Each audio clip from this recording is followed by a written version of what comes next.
واحدة من الحاجات اللي تهمنا قوي، اللي انا بشوف انها تهمنا قوي، ان احنا ناخد وندي فيها مع نفسنا برضه ومع الاخرين. آه، موضوع علاقة الانسان باي شيء بيعمله، خاصة طبعا عمله، بس خلينا نقول بشكل عام علاقتك باي حاجة انت بتعملها. مم. وايه المطلوب منك، ايه المطلوب مننا، ايه المطلوب مني، وايه المطلوب منك، وايه المطلوب من اي حد. طبعا الكلام مش معنى ان انا بقول الكلام ان الكلام ده للاخرين، ده بالعكس هو ليا وللجميع. طيب، يمكن من الحاجات اللي دايما اللي متداولة قوي في ظل وجود شركات كتيرة رواتبها قليلة، أو شركات كتيرة ما بتديش الحق بتاع الناس، أو مكسبه أو ربحه بيعتبر من الأجور القليلة، أو المزايا اللي المفروض ياخدها اللي بيشتغل وما بياخدهاش. طيب، اللي بيشتغل بقى ايه المطلوب منه؟ انا دلوقتي بشتغل في مكان وما باخدش حقي. طب انا اعمل ايه؟ اعمل ايه؟ هديله كده العباره المتداوله، اديله على قد فلوسه زي ما انت قلت في المره اللي فاتت. طب اديله على قد فلوسه، طب وبعدين؟ طب وانا؟ طب انا ادي على قد ايه؟ على انا وانا بعمل اي حاجه هدي للحاجه دي على قد ايه؟ على قد اخلاقي، ولا على قد اخلاصي، ولا على قد ايه؟ طب وانا هربي نفسي اي نوع من انواع التربيه دلوقتي؟ رب عيال ازاي؟ حربايه، بقيت حربايه. زي اللي يقول لك عامله بمعاملته. لما حد في الحاجات المتداوله يقول لك عامله بمعاملته، يعني طب هو كذاب؟ فانا لو انا هعامل الكذاب بمعاملته هعمل ايه فيه؟ طيب. ابقى كذاب. طب هو حرامي، عامله انا حرامي انا كمان. فعامله بمعاملته دي بتخليني احس ان اللي بيقول العباره ديت هو عايز الانسان يكون زي الحربايه، بيتلون كل شويه. بالتالي مش هتلاقي له لا شكل ولا لون ولا طعم. طيب، نرجع تاني. طب هنعمل ايه؟ وانت بتعمل اي حاجه احترمها.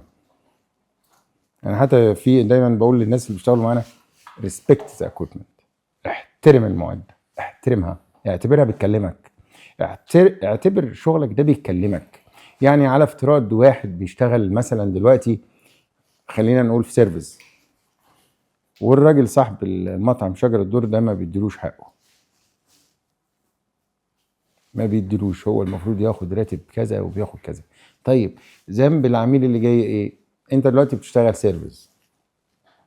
طيب، انت دلوقتي بتشتغل ميكانيكي، بتشتغل مهندس، بتخلط اسمنت مع رملة بنسب معينة وما بتاخدش حقك.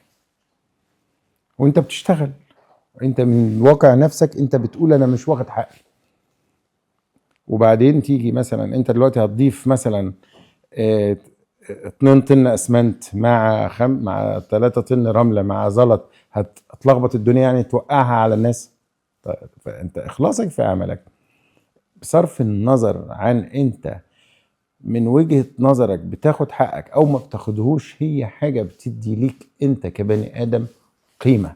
انت بتعمل اللي عليك، بتحترم قدر ربنا في خلقه. سواء مدير، مش هو مديرك. في ناس كتيرة قوي يقول لي ده بيديرني، وانا ناس كتيرة جدا ده كاركترات دلوقتي يقول لك هو شايف كده، شايف ان هو اذكى من مديره واذكى من صاحب الشغل وعبقري ومش واخد حقه، وفي نفس الوقت بيستخدم بقى يقول لك يا عم خلاص، هي الدنيا بقى مدية للناس الغلط. يا عم انت هو انت ربنا؟ انت في ايدك حاجة اعملها باخلاص وبس. اعملها، اشتغل باخلاص وخلاص. واخلاصك فيه خلاصك، خلاصك في الدنيا وخلاصك من تنجح وتنام وانت ضميرك ثابت. مفيش اي حد على وجه الارض غير امين في حاجة بيقولها او بيعملها وبيستريح ابدا. عمره ما بيستريح. حتى اللي ضميره بيموت هو من جواه في العمق بتاعه دايما في لوم داخلي، دايما في احساس بالذنب. فالاخلاص في العمل ده مش خيار، ده حاجة بتديلك كل انواع الراحه. وانا شخصيا كنت دايما اشتغل وبس، اشتغل وبس اشتغلت ب45 جنيه في الشهر، وكنت اشتغل وعدي اللي فوق وعدي اللي قبل مني. كنت في البواخر اشتغل وكنت اجيب تبس اكتر من الكباتن وهم كانوا التبس ده كانش عفوا يعني ما كانوش كان بيتضرب مثلا، وانا ماليش دعوه، بشتغل وخلاص واجيب واجيب واجيب واجيب واشتغل واخد اقل واحد وما ترقاش، وانا كنت اعلى من اللي اعلى مني، بس ربنا خلاص بشتغل واروح البيت. والله اقسم بالله كان يجيني شد عضلي وانا نايم، والله العظيم، والله كان يجيني شد، والله كان يمسكوني. كان يمكن الناس اللي كانوا مديرين في البواخر اللي انا كنت بشتغل فيها كان يقعدني كده يقول لي ما تشتغلش، كان يمسكوني ما اشتغلش. يعني انا صابعي ده بايظ، يعني العظمه اللي في صابعي دي بايظه من كتر الشيل لا من تلميع الكساد. فكنت سريع جدا، ومع ذلك واللي بعمل واللي اسرع منهم واللي افضل منهم في الشغل كانوا بياخدوا اكتر مني. هم في دايما محسوبيات، بس وانت بتشتغل وجيت في عملك مالكش دعوه، اعمل اللي عليك وخلاص، استمر، قدرك جاي لك. هو الحقيقه ان انا مش حابب كده، بس هو ربنا رايد لي حاجه تانية، لان شايفني بخلص في عملي. طب اللي بيخلص في عمله بياخد ايه؟ بياخد حب ربنا. بصرف النظر بقى واحد يقول لك احنا مش هنقلبها دينيه، كل واحد ومعتقده فاهمني؟ ان الله يحب اذا عمل احدكم عملا ان اتقان العمل بيؤدي الى محبه الله. طيب اللي بيتقن عمله النتيجه ايه؟ إنا لا نضيع اجر من احسن عملا. ما تقلقش.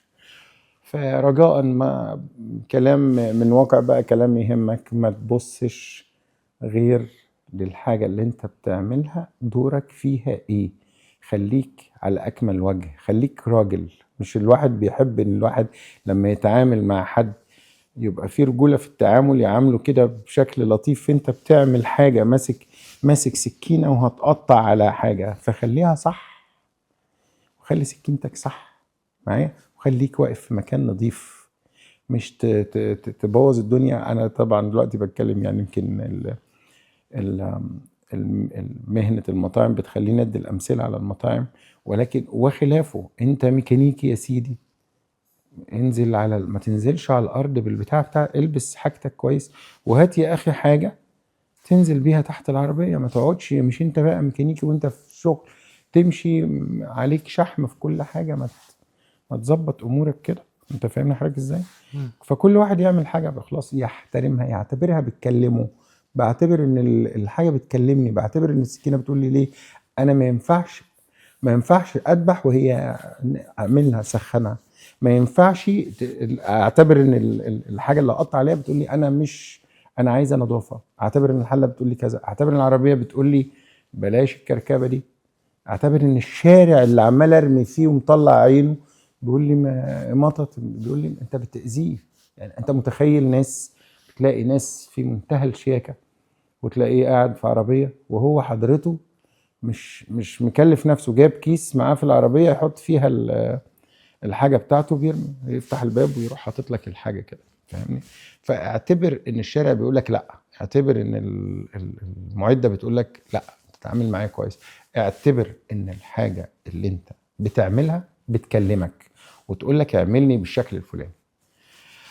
بس فعشان ده كله بيؤدي الى علاقه قويه بينك وبين شغلك. العلاقه القويه دي بتمشي بشكل ايجابي مع حياتك، بتطلع بتاخد قيمه بتاخد اضافه لشخصيتك ولنفسك، انك على الاقل مش هتبقى سلبي.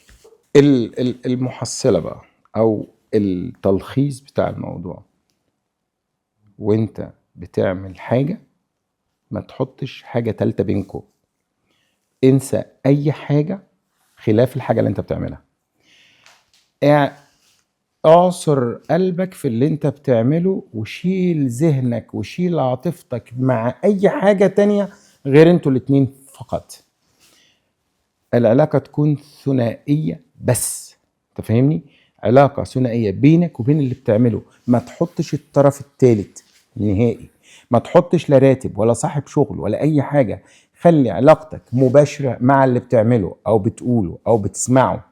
خلي علاقتك مباشرة مع دورك في اللحظة اللي انت بتعملها. على بعمل معدة فاعملها على أكمل وجه وفقا لمعرفتي، وفقا للمعرفة بتاعتي، وفقا للخبرة بتاعتي في الوقت ده.